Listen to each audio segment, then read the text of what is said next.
right? What's the best brand or wine under $20? Oof. Wow. I mean, there's a ton of things. It's really hard to say. What do I have right now over here? Man, that's a really tough question. It depends on the grape. It depends on the region that you're looking to drink. I mean, I guess if I was going to drink something for under 20 bucks and think about best bang for the buck, I might actually drink Beaujolais. Well, sorry for the sirens here. Beaujolais is probably where you could get a lot of good bang for your buck for under 20 bucks. All right. There is I think a report that came out that the human palate can't tell the difference when you taste different wines over 20 bucks. I saw somebody tweeting about this. I have no clue what they're talking about, but I figured I'd ask you since you're the expert. How is the relationship of the human palate and the ability to taste the difference between wines and price point related? Yeah, people love to have this play this game. I'm glad that I am surfacing it to play then.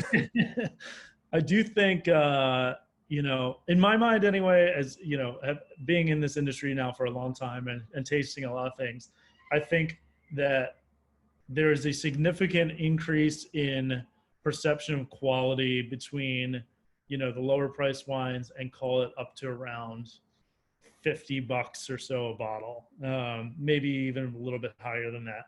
Once you get beyond that, it gets really difficult, and it no longer becomes a question of quality anymore, but more so branding, marketing, and oftentimes rarity. Rarity and kind of the supply-demand thing has a huge impact on pricing in wine. But up to 50, call it $50. There's actually like a significant increase in quality. Like you're actually paying for better winemaking or better fruit, better grapes from a better site, call it. So there is some kind of linear, value to be had from increasing the price there.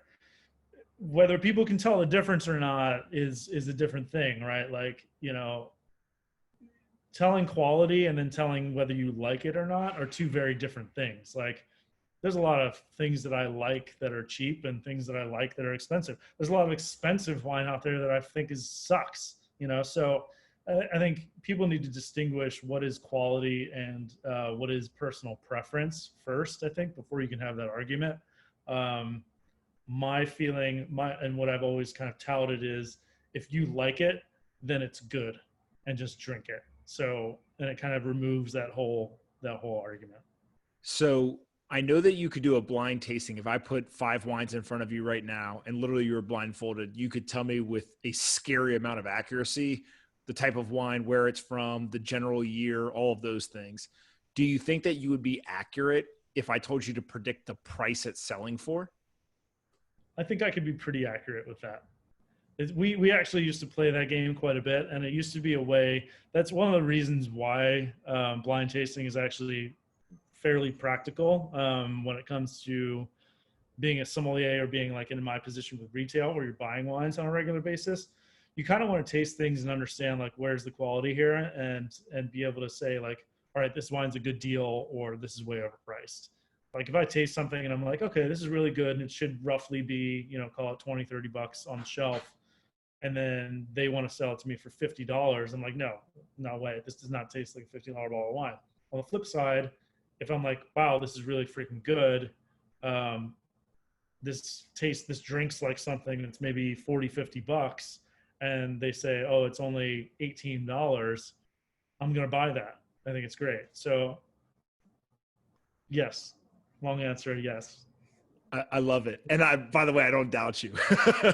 but the thing is, the general consumer probably isn't going to do that. So I think, between $20 and $50 for most people that aren't training their palate on a regular basis and drinking wines all the time and doing this for their job, most people are going to be pretty happy buying stuff in the like $20-ish range. That's like really good. There's a lot of really good wine at that price.